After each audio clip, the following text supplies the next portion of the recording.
After my heart surgery, I wrote in our family chat, "Who will pick me up from the hospital?" My son replied, "Call a taxi. I'm watching TV." My wife added, "Stay in the hospital for another month. It's so nice without you." But when they saw me on the news that evening, their 67 calls went unanswered.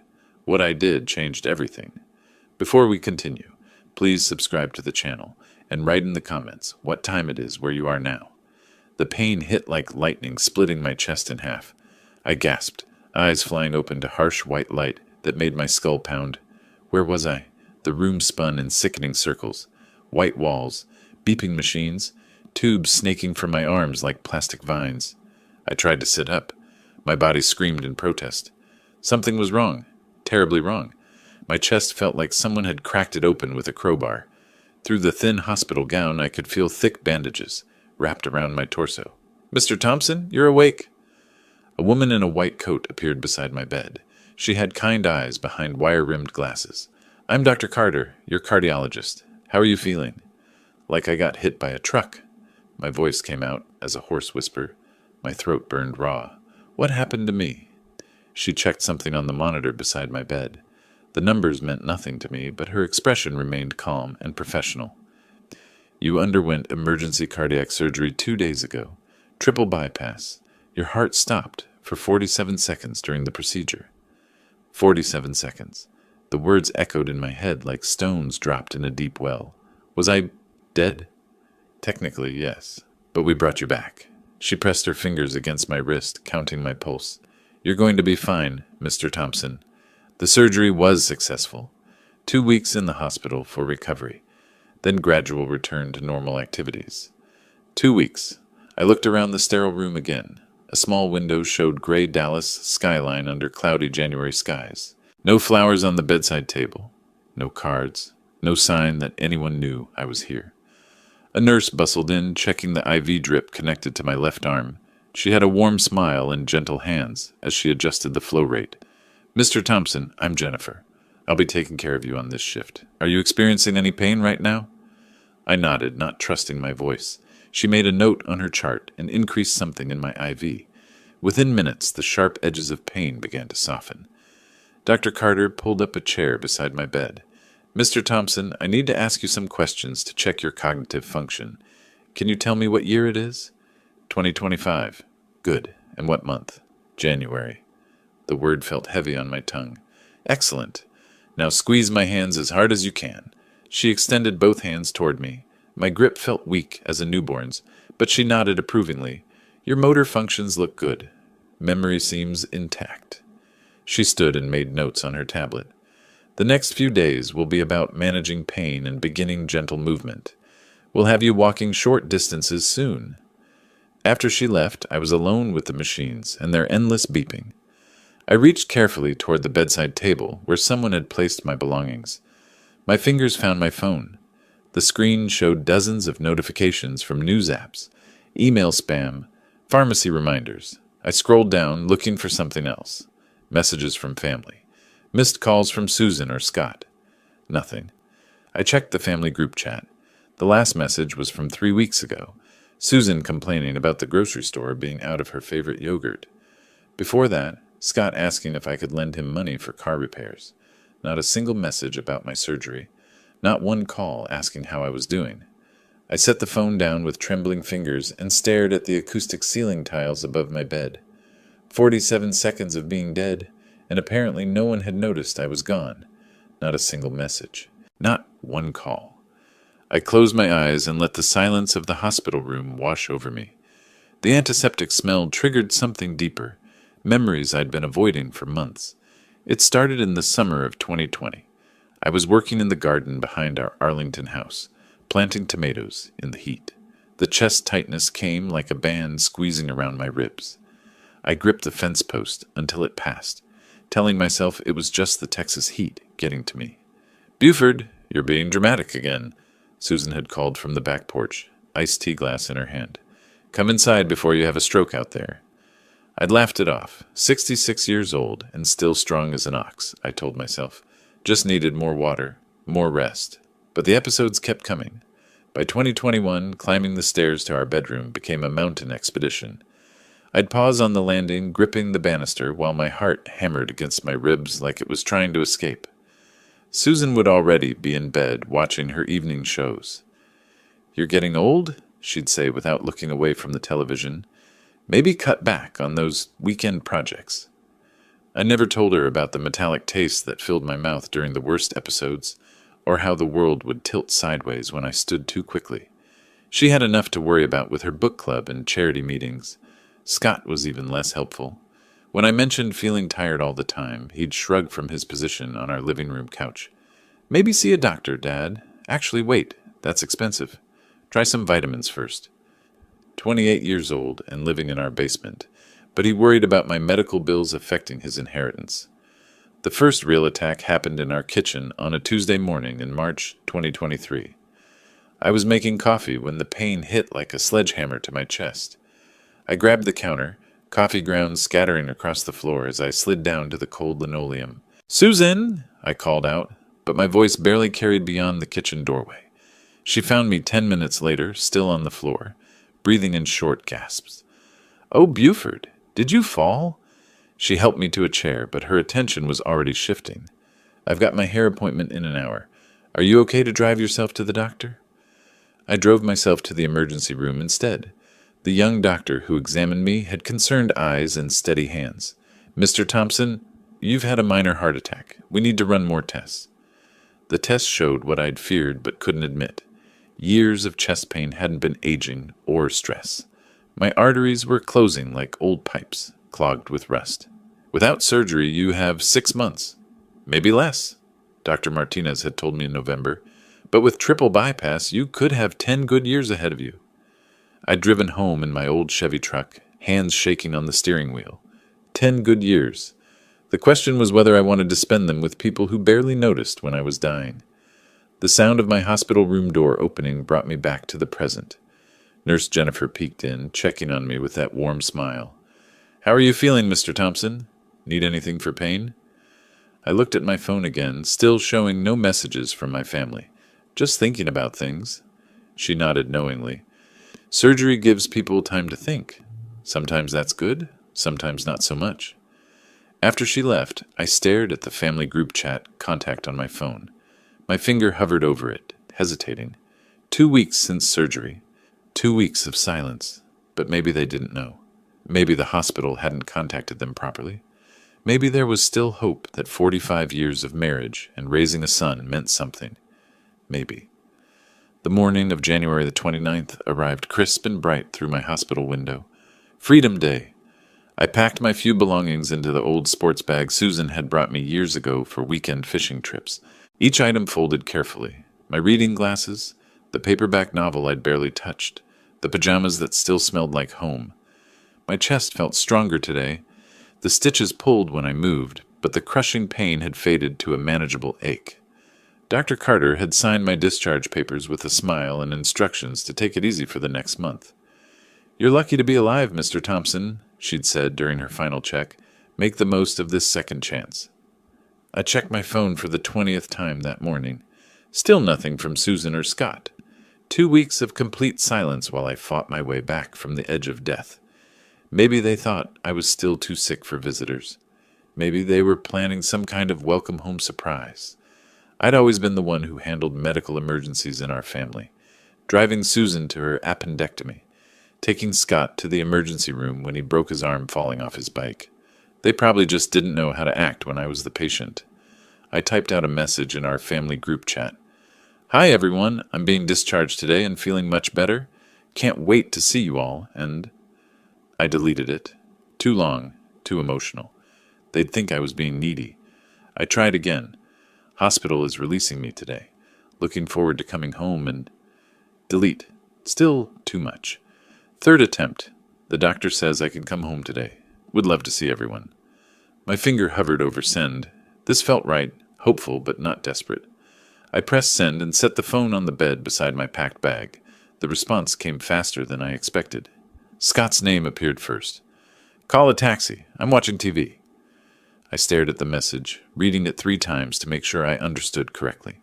47 seconds of being clinically dead, 2 weeks in intensive care, and my son couldn't be bothered to pause his television show.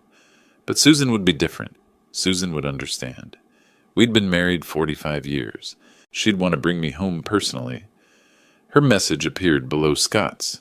Stay another month in hospital. It's so good without you. The phone slipped from my hands onto the white hospital blanket. The words glowed on the screen like a neon sign announcing the end of everything I'd believed about my family. Stay another month. It's so good without you. I sat heavily on the edge of the bed, my sports bag sliding to the floor with a soft thud. The morning sunshine streaming through the window felt like mockery now. My chest ached, but not from the surgery. This pain came from somewhere deeper, somewhere that Dr. Carter's scalpel couldn't reach. Nurse Jennifer appeared in my doorway, clipboard in hand. She took one look at my face and stepped inside, closing the door behind her. "Mr. Thompson, you look pale. Are you having chest pain?" I shook my head, not trusting my voice. She picked up my phone from the bed and glanced at the screen. Her expression shifted from professional concern to something softer, sadder. "I'm sorry," she said quietly. "Family can be complicated." Complicated. That was one way to put it. Another way was that I'd spent 45 years of my life giving everything to people who saw me as nothing more than a paycheck and a caretaker. People who found my absence more pleasant than my presence. I looked down at my discharge papers, spread across the hospital bed, instructions for medication, follow-up appointments, warnings about avoiding heavy lifting, guidelines for my new life. But as I sat there in that sterile room, reading Susan's words on the screen of my phone, those papers began to look like something else entirely. Not just medical instructions, they looked like freedom. The papers in his hands weren't just discharge instructions anymore. They were evidence of 45 years of being a fool. I walked out of Memorial Hospital on unsteady legs, each step reminding me that I'd almost died and nobody cared. The taxi driver was a weathered Hispanic man with kind eyes. "Tough day at the hospital, amigo?" "Tough 45 years." The words came out before I could stop them. He glanced at me in the rearview mirror as we pulled into Dallas traffic. "Surgery?" I nodded, settling back against the vinyl seat. The discharge papers crinkled in my lap, and suddenly I was remembering another time I'd held important papers in shaking hands. 1982. Scott was just a baby, and I was 25 with dreams bigger than our small apartment. I'd saved for 2 years to buy that motorcycle, a beautiful Harley-Davidson that made me feel alive every time I fired up the engine. But babies need cribs, not motorcycles. "The bike has to go," Susan had said, bouncing Scott on her hip. "We need the money for baby furniture." I'd polished that chrome one last time before putting the for sale sign on it. $3,000 for freedom traded away for responsibility. I told myself it was temporary, just until Scott got older. The taxi passed a motorcycle dealership. Rows of shining bikes sat in the afternoon sun, and my chest ached with more than surgical scars. "Family's tough sometimes," the driver said, navigating toward the highway. "Mine too." Another memory surfaced. 1995. Susan and I were planning our delayed honeymoon. 15 years late, but finally within reach. Paris in springtime. I'd been saving for months, working overtime at the factory. Then Scott got accepted to college. "Europe will always be there," Susan had said, tears streaming down her face as she tore up the travel brochures. "Scott's education is more important. 4 years of college expenses. The Paris dreams went into a box with my other postponed happiness. We were passing through downtown now, the glass towers reflecting the gray January sky. I remembered driving this same route in 2003, exhausted from pulling double shifts, while Susan stayed home watching her soap operas. "When do I get to rest?" I'd asked her once, collapsing into my recliner after 16 hours at the plant. "When Scott graduates and gets a good job," she'd promised, "then we'll have time for us." Scott graduated. Then he needed help with rent. Then a car loan. Then seed money for his graphic design business that folded within 6 months. The business loan memory hit hardest. 2010. I'd signed papers putting our house as collateral, while Scott sketched grand plans on restaurant napkins. "This is our ticket, Dad. 6 months, and I'll pay back everything with interest." The business lasted 4 months. I worked 3 more years to pay off that loan. The taxi turned onto familiar Arlington streets. Past the elementary school where I'd coach Scott's little league team while missing my own dreams. Past the park where I'd push Susan on swings during our courtship, back when she looked at me like I was her hero instead of her ATM. You got people picking you up? The driver asked as we neared my neighborhood. I thought about the text messages still burning in my phone memory. Call a taxi. Stay another month. It's so good without you. No, I said quietly. I think I'm done being picked up. The house appeared around the corner. White siding, green shutters. The lawn I'd mowed every Saturday for 20 years. It should have looked like home. Instead, it looked like a monument to my stupidity.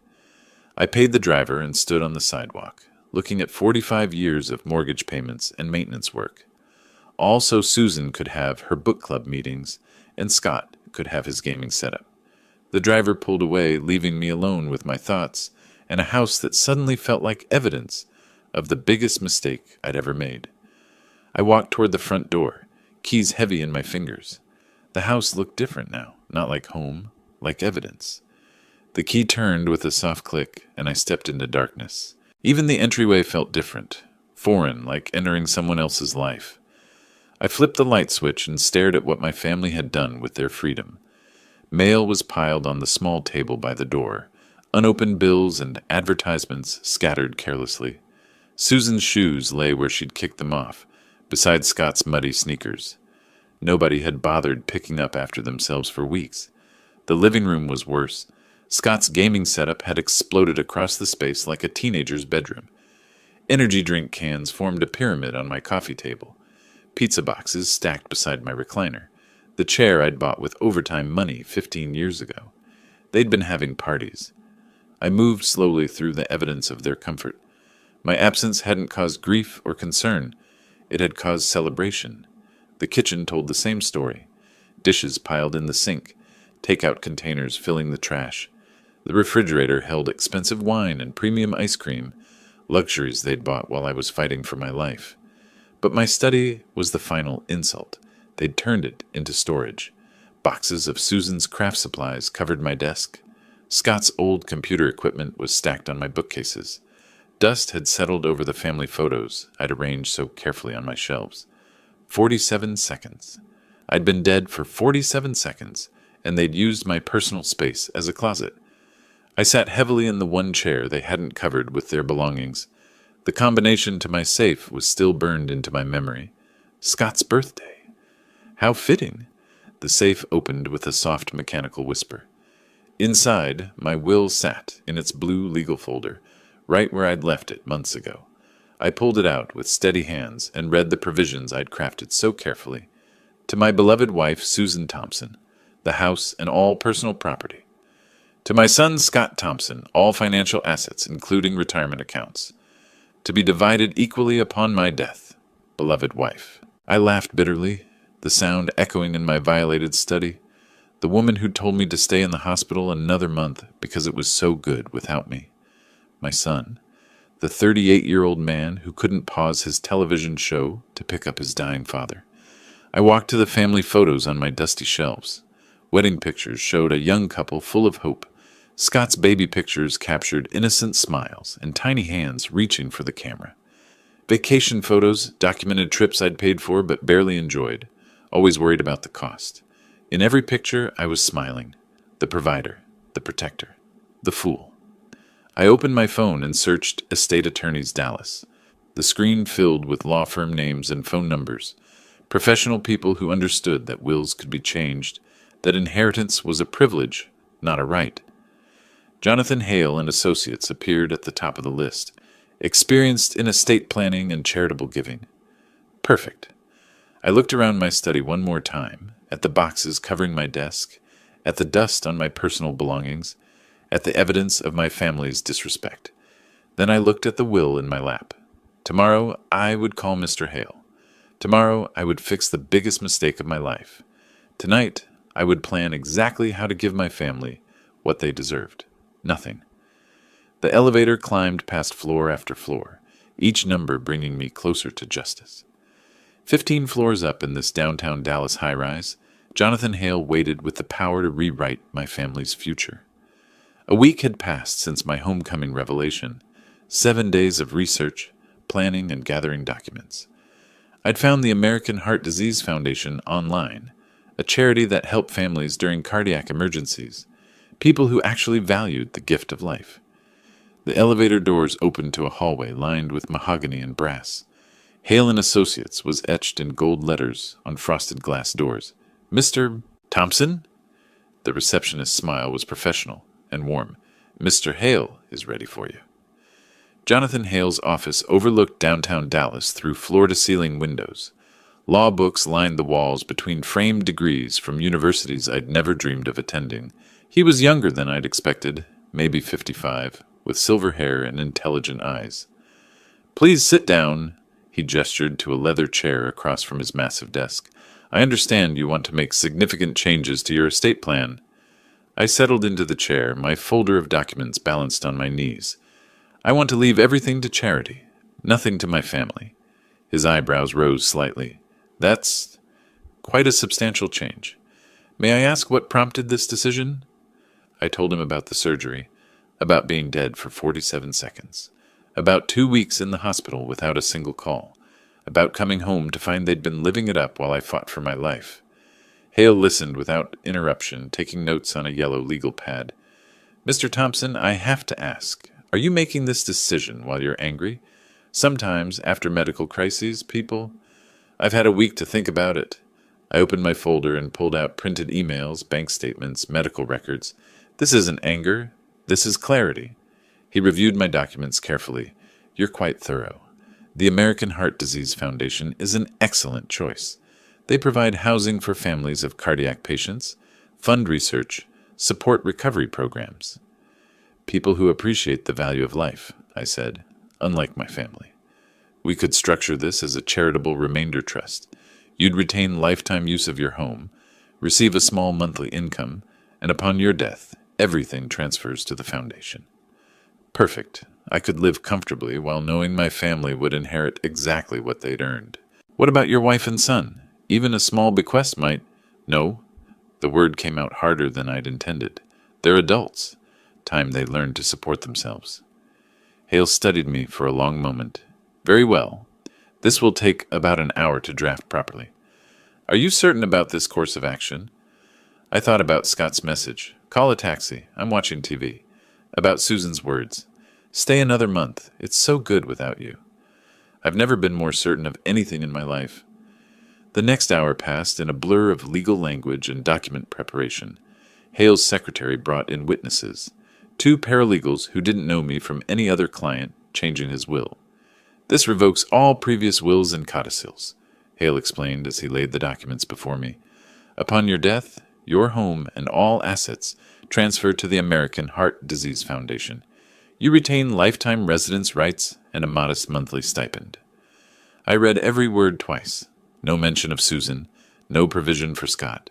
Just clean legal language that would transform my family's comfortable assumptions into a very different reality. The signing ceremony was surprisingly simple.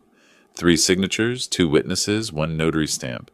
45 years of supporting an ungrateful family, erased with black ink on white paper. I'll contact the foundation this week, Hale said, handing me certified copies. They'll want to meet with you, discuss the media announcement possibilities. Media announcement. I like the sound of that. Public recognition for charity. Public embarrassment for my family. The foundation offices are in this building, he continued. 12th floor. Their media coordinator, Rebecca Mills, is excellent at handling these kinds of stories. I stood to leave, the certified copies safely tucked in my jacket pocket. At the door, Hale shook my hand with genuine respect. You're giving a generous gift, Mr. Thompson. The foundation helps hundreds of families every year.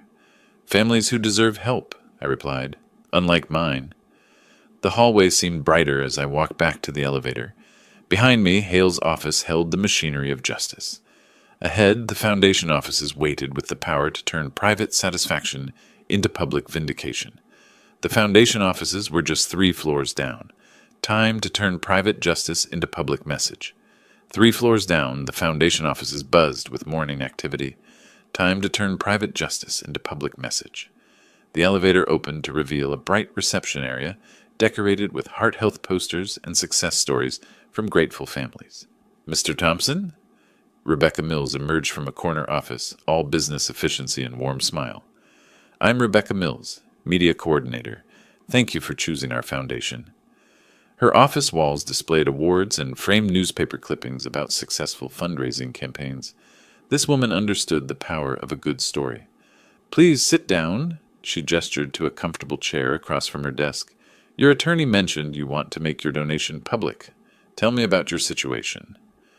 I explained everything, the surgery, the 47 seconds, the hospital abandonment, the cruel text messages. Rebecca listened intently, taking notes on a yellow pad. This is powerful, she said when I finished. Your story could save hundreds of lives. People need to understand how vital family support is during medical crises. If my pain helps someone else, then it's worth it. She picked up her phone and dialed. Channel 8? This is Rebecca Mills at the Heart Foundation.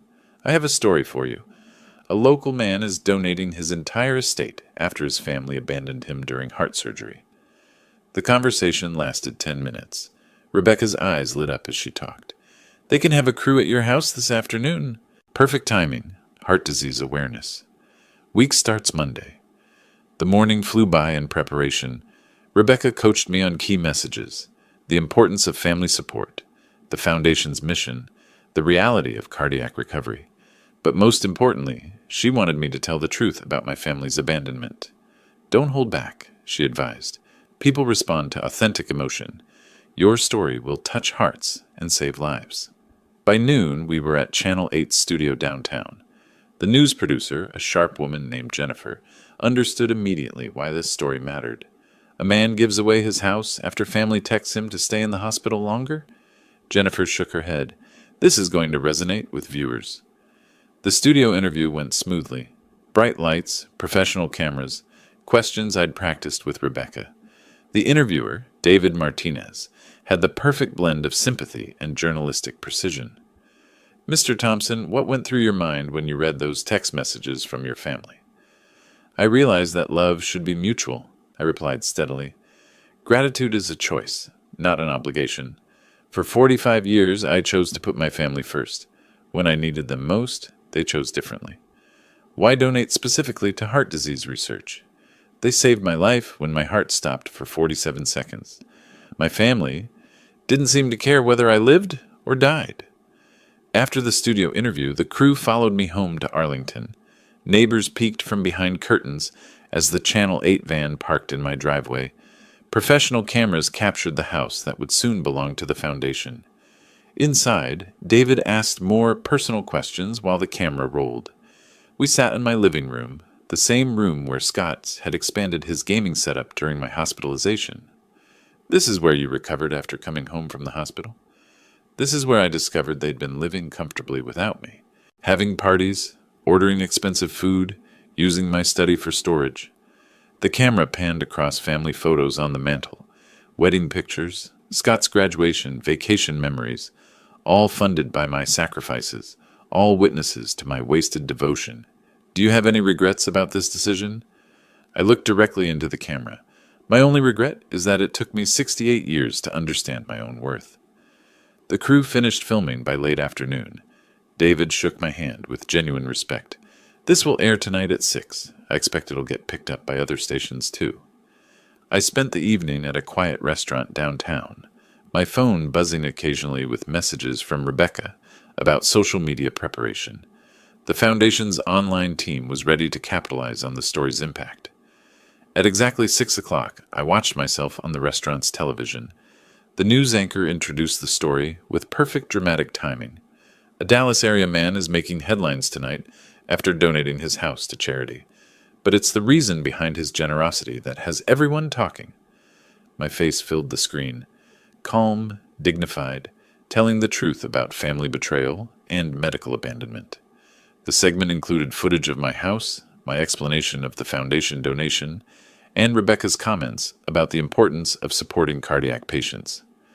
The restaurant was quiet, but I could see other diners glancing at the television, then at me. Some looked sympathetic. Others seemed outraged on my behalf. My phone remained silent throughout dinner. Rebecca had advised me to let the story spread naturally before checking social media responses. By tomorrow, she predicted, the story would be everywhere. As I drove home, I wondered if my family had seen the broadcast. They watched the local news religiously, usually complaining about the weather or arguing with the political coverage. Tonight, they'd see their own cruelty broadcast to thousands of strangers. Tonight, they'd realize their comfortable life was ending. The garage door opened to reveal the same house I'd left that morning, but everything had changed. By tomorrow morning, Scott and Susan would understand that their 45 years of taking me for granted had finally caught up with them. I turned off the television and went to bed, sleeping peacefully for the first time since my surgery. The evening news was just background noise in the Thompson living room. Susan flipped through her magazines while Scott divided his attention between his video game and the television. Leftover pizza boxes and empty soda cans showed how comfortably they'd settled into life without Buford. "Another boring day," Scott muttered, mashing buttons on his controller. "Nothing ever happens in this stupid town." Susan looked up from her magazine. "At least we don't have to deal with your father's constant worrying. Remember how he used to fuss about every little expense?" They both laughed, completely unaware that their world was about to explode. The news anchor's voice changed tone. "A Dallas area man is making headlines tonight after donating his house to charity. But it's the reason behind his generosity that has everyone talking." Scott's game controller slipped from his fingers. The house on the television screen looked exactly like theirs. Same white siding, same green shutters, same oak tree in the front yard. "Mom," Scott whispered, "that's our house." Susan's magazine fell to the floor. They stared at the screen in growing horror as the camera panned across their property. This couldn't be happening. This had to be some mistake. Then Buford's face filled the screen. "Oh my God," Susan breathed. "That's your father." They listened in stunned silence as Buford explained his situation to the interviewer. Heart surgery. Clinical death for 47 seconds. Family abandonment at the hospital. "When I asked my family to pick me up from the hospital," Buford said calmly, "my son told me to call a taxi because he was watching television. My wife said I should stay another month because it was so good without me." Scott's face went white. Those were his exact words. Susan covered her mouth with both hands, recognizing her own cruel message broadcast to the entire Dallas area. "This is impossible," Susan screamed at the television. "He can't do this. That's our house." The news segment continued with Buford explaining his decision to donate everything to the Heart Disease Foundation. No mention of family inheritance. No provision for Susan or Scott. "Call him!" Susan grabbed Scott's arm, shaking him. "Call him right now!" Scott fumbled for his phone, hands trembling as he dialed his father's number. The call went straight to voicemail. "Dad, it's Scott. We just saw the news. What are you doing? Call us back immediately." Susan snatched the phone and tried herself. Again, voicemail. "Buford Thompson, this is your wife. You call me back this instant. This is insane." They called repeatedly for the next hour. After the 10th attempt, Buford's phone stopped ringing entirely, going directly to voicemail every time. Meanwhile, the story was exploding on social media. Scott's Facebook feed filled with shares of the news segment. Friends and neighbors were commenting, recognizing their house, expressing outrage at the family's behavior. "Look at this," Scott showed his mother the screen. "Everyone's calling us monsters. They're saying we deserve this." Susan was crying now, mascara streaming down her cheeks. "Where will we go? We have no money. Everything is in his name." The reality was sinking in. The house, the bank accounts, the retirement funds, everything belonged to Buford. They'd lived so comfortably for so long that they'd forgotten they owned nothing. By 10 o'clock, they'd left 67 voicemails and sent dozens of increasingly desperate text messages. Buford wasn't responding to any of them. "He's lost his mind," Scott said, pacing frantically around the living room. "The surgery damaged his brain. He doesn't know what he's doing." "Or maybe he knows exactly what he's doing," Susan whispered, staring at the phone in her hands. "Maybe this is revenge." They spent the rest of the evening trying to process the magnitude of their situation. No income, no savings, no property. Scott had never held a real job, and Susan hadn't worked in 30 years. "What do we do?" Scott asked his mother around midnight. "How do we fix this?" Susan wiped her eyes and looked around the living room, at Scott's expensive gaming equipment, at her designer magazines, at the comfortable life they'd built on Buford's sacrifices. "We wait for him to come home," she said grimly, "and we make him understand that family is family, no matter what." They positioned themselves in the living room where they could see the driveway. Susan made coffee to stay awake. Scott charged his phone to keep calling. Neither of them slept that night. They sat by the window, watching for headlights, preparing arguments that might save their comfortable life. But deep down, they both knew something had fundamentally changed. The man they'd taken for granted for 45 years had finally stopped taking it. They'd been waiting since dawn, rehearsing words that might save their comfortable life. Susan sat by the front window, coffee cup trembling in her hands. Scott paced behind her, phone clutched like a weapon he didn't know how to use. The sound of Buford's key in the lock made them both freeze. This was it, their chance to fix the disaster they'd created. Buford stepped through the door at 8:30, unhurried and calm. He found them blocking his path to the kitchen, their faces desperate and determined. "Dad!" Scott stepped forward aggressively. "What is this madness? We're your family." Buford removed his jacket slowly, hanging it on the hook by the door. "Family?" His voice was conversational, almost pleasant. "When I was in the hospital fighting for my life, did either of you call even once?" "We were busy." Susan's voice cracked with false indignation. "You know how hard it is to manage everything without you." "So hard that you told me to stay another month in the hospital?" Buford's tone remained steady, but his eyes were ice cold. "Because it was so good without me?" Scott's prepared arguments crumbled under his father's calm stare. "That was a joke. We didn't mean it seriously." 67 phone calls last night," Buford observed, walking past them toward the kitchen. "Funny how you can find time to call when your inheritance is threatened." They followed him like desperate satellites, talking over each other in their panic. "Dad, please listen to reason." "Buford, you're not thinking clearly. The surgery affected your judgment. We love you. We've always loved you." Buford filled the coffee maker with methodical precision, ignoring their increasingly frantic pleas. When Susan grabbed his arm, he looked down at her hand, with such cold detachment that she immediately let go. "You have 24 hours to leave this house," he said quietly. The words hit them like physical blows. Susan staggered backward. Scott's face went white.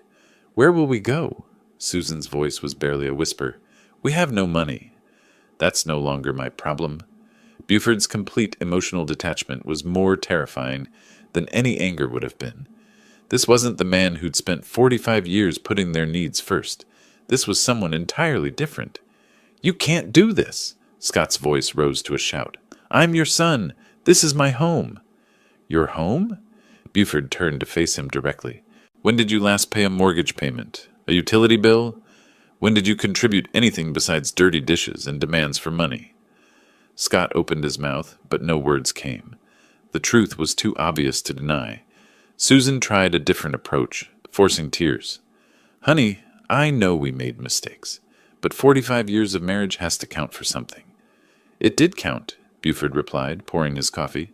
"It counted for everything, until you showed me exactly how little I meant to you." "We can change." Susan's desperation was palpable now. "We'll be different. We'll appreciate you." "For how long? Until the next time you need something? Until I'm too old and sick to be useful?" Buford shook his head. "I'm 68 years old. I don't have time to wait for you to become decent people." He walked to the kitchen table and sat down with his coffee, opening the morning newspaper as if they weren't there screaming at him. "The foundation will take possession next month," he said without looking up. "You have until then to find somewhere else to live." Scott slammed his hand on the table. "This is our house, too." "Check the deed," Buford replied calmly. "Check the bank accounts. Check any legal document you can find. Everything is in my name because I earned it while you lived off my labor." The morning sun streamed through the kitchen window, illuminating the scene of their total powerlessness. For 45 years, they'd assumed Buford would always be there, always providing, always forgiving. They'd been wrong. Susan collapsed into a chair, finally understanding the magnitude of their situation. Scott stood frozen, watching his inheritance disappear with his father's every word. "When I come back from my walk," Buford said, standing and reaching for his coat, "I expect to see packing boxes." He checked his watch, 9 o'clock exactly, and walked toward the door. Dad, wait, Scott started. 23 hours and 58 minutes, Buford said without turning around. The door closed behind him with a soft click, leaving Susan and Scott alone with the wreckage of their comfortable assumptions. Outside, Buford walked down the street he'd called home for 20 years, feeling lighter with every step. Behind him, through the kitchen window, he could see them still sitting in stunned silence. Justice had a surprisingly peaceful feeling. The packing boxes were already stacked by the door when I returned from my walk.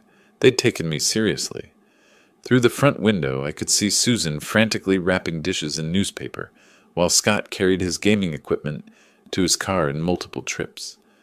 I settled into the rocking chair on the front porch with my morning coffee, positioning myself with a clear view of their desperate activity. The morning was crisp and clear, perfect weather for new beginnings. "Dad, this is your last chance," Scott called out as he struggled with a heavy computer monitor. "We can fix everything." "You had 45 years for chances," I replied, not looking up from my newspaper. Susan appeared in the doorway, her hair disheveled, and her eyes red from crying. "Buford, honey, I'm sorry about that message. I wasn't thinking clearly." "That's exactly the problem, Susan. You never think about anyone but yourself." The packing process was chaos. 45 years of accumulated possessions, and they had less than 24 hours to sort through it all. Susan kept running back inside for one more important thing, while Scott debated whether his old computer games were worth the trunk space. Mrs. Henderson from next door came over around noon, drawn by the unusual activity. "Everything all right, Buford?" she asked, noting the boxes and frantic movement.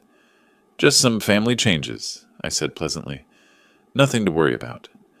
She nodded politely, but her curious glances suggested she'd seen the news coverage. The whole neighborhood probably knew what was happening by now. Scott made increasingly desperate appeals throughout the afternoon. First anger, "This is completely insane. You can't survive without us." Then bargaining, "What if we paid rent? What if we contributed to household expenses?" Finally pleading, "Dad, where are we supposed to go? Mom's never worked a real job in 30 years. "I've lived 68 years, I replied calmly. "I think I'll manage just fine." Susan tried every manipulation tactic in her considerable arsenal. Tears, health concerns, appeals to our marriage vows, reminders of happy memories. None of it moved me. I'd seen this performance too many times over the decades. By 4 o'clock, both cars were packed beyond capacity. Clothes and belongings stuffed into every available space. They'd had to leave behind furniture, kitchen appliances, and boxes of items that simply wouldn't fit. "We'll be back," Scott said as he loaded the last box into his trunk. "You can't keep us away forever." "You're welcome to visit," I said, "after you call first and ask permission." Susan stood by her car, keys in hand, staring at the house she'd called home for 20 years. For a moment, I almost felt sorry for her. Almost. "I never thought it would end like this," she whispered. "Neither did I admitted. "I thought you'd learn to appreciate what you had." At exactly 6 o'clock, 24 hours after my ultimatum, both cars pulled out of the driveway. Susan was crying. Scott was angry. But they were gone. I sat on the porch until dark, watching the sun set over my quiet neighborhood. For the first time in 45 years, I was completely alone. The silence was beautiful. Inside, the house felt enormous. Empty rooms echoed with my footsteps. No television blaring, no arguments about money, no demands for attention or support. I walked to my study and opened the desk drawer where I'd hidden travel brochures for 20 years. Colorado mountains, Arizona deserts, national parks I'd always wanted to visit but never had time to see. Time. I had nothing but time now. The travel brochures had been hidden in my desk for 20 years. Now, finally, I could open them without guilt.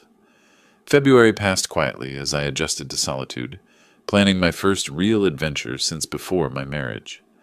March brought my inaugural trip to Big Bend National Park in Texas. I'd never camped alone before, never driven anywhere just for pleasure. The desert landscape overwhelmed me with its harsh beauty. Endless sky, ancient rock formations, silence that stretched for miles. Around a campfire one evening, I met Tom, a retired teacher from Oklahoma. "First time out here?" he asked, noting my brand new camping gear. "First time anywhere, really," I admitted. I'm 68, and this is my first trip just for pleasure. Tom laughed warmly. Hell, son, it's never too late to start living for yourself. April took me to Colorado. I'd upgraded my camping equipment and felt more confident tackling mountain roads. The thin air challenged my recovering heart, but gentle hikes through pine forests filled me with energy I hadn't felt in years. I discovered photography that month, buying my first real camera in decades. The mountains demanded to be captured, snow-capped peaks reflected in crystal lakes, wildflowers blooming in high meadows, sunrise painting granite cliffs gold. May brought new friendship. Sarah, a widow from Denver, taught me advanced photography techniques at a seniors hiking group. We'd spend hours discussing composition and lighting while walking forest trails at elevation my cardiologist would have forbidden 6 months earlier.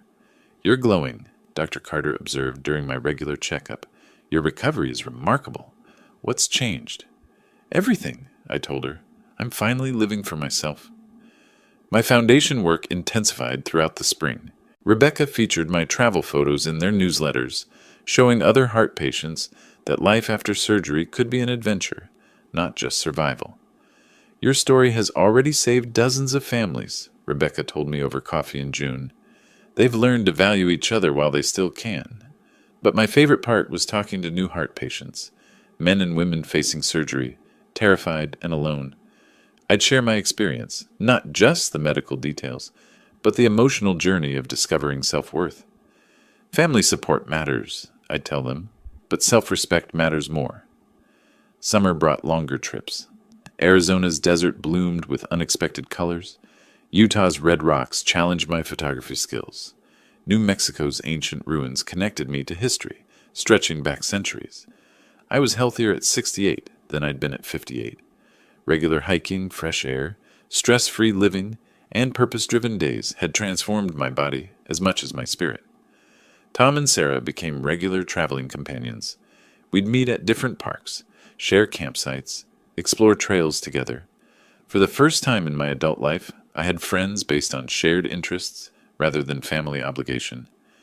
You're like a different person, Sarah observed one evening as we watched sunset from our campsite in Zion. What were you like before? Tired, I said simply. Very, very tired.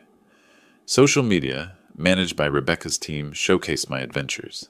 Photos of an older man discovering joy in nature, stories of family healing through honest communication, inspiration for other seniors to pursue delayed dreams. Comments poured in from around the world, heart patients sharing their own family struggles, adult children recognizing themselves in Scott's behavior, spouses understanding Susan's patterns of taking devotion for granted.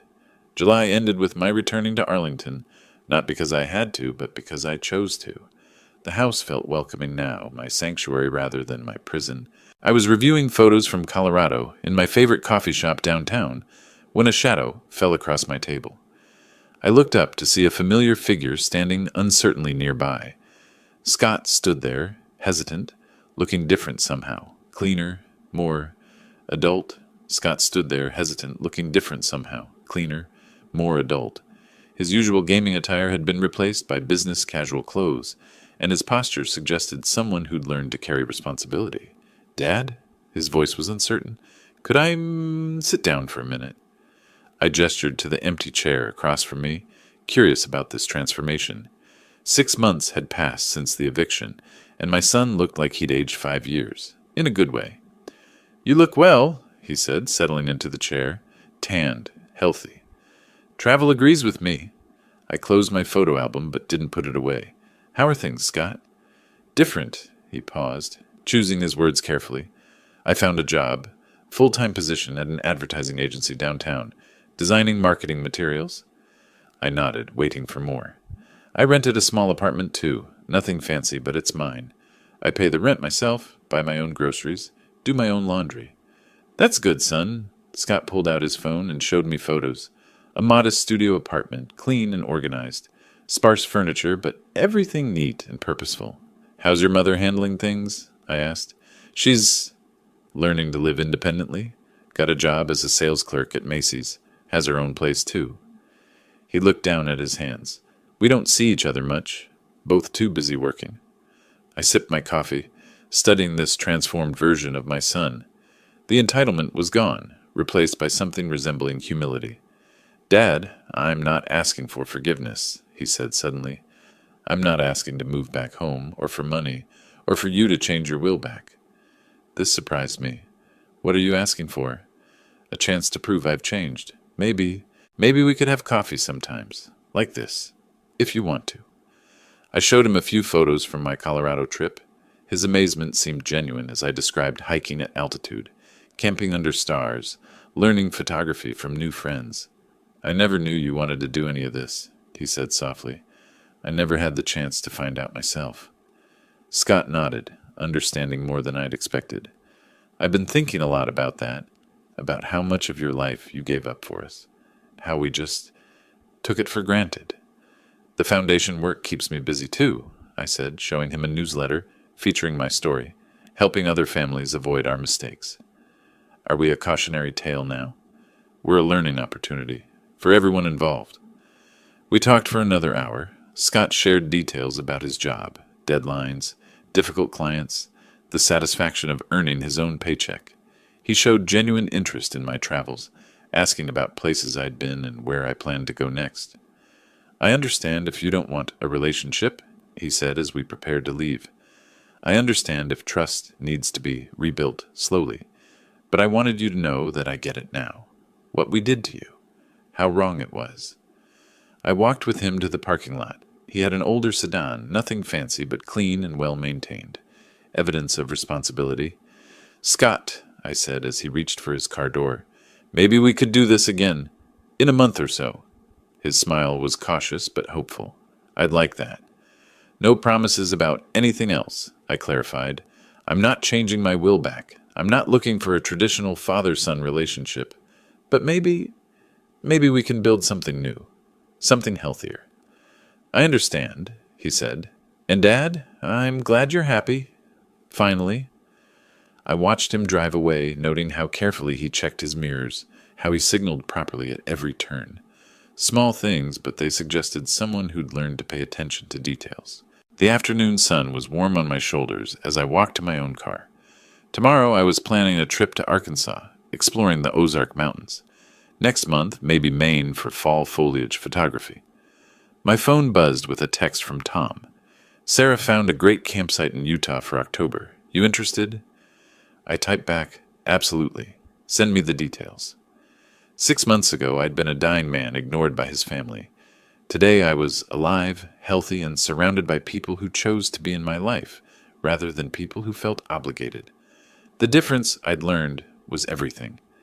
I drove home through Arlington's familiar streets, past the coffee shop where Scott and I had just shared an honest conversation, past Mrs. Henderson's house where she waved from her garden, past the Heart Foundation office where Rebecca was planning next month's awareness campaign.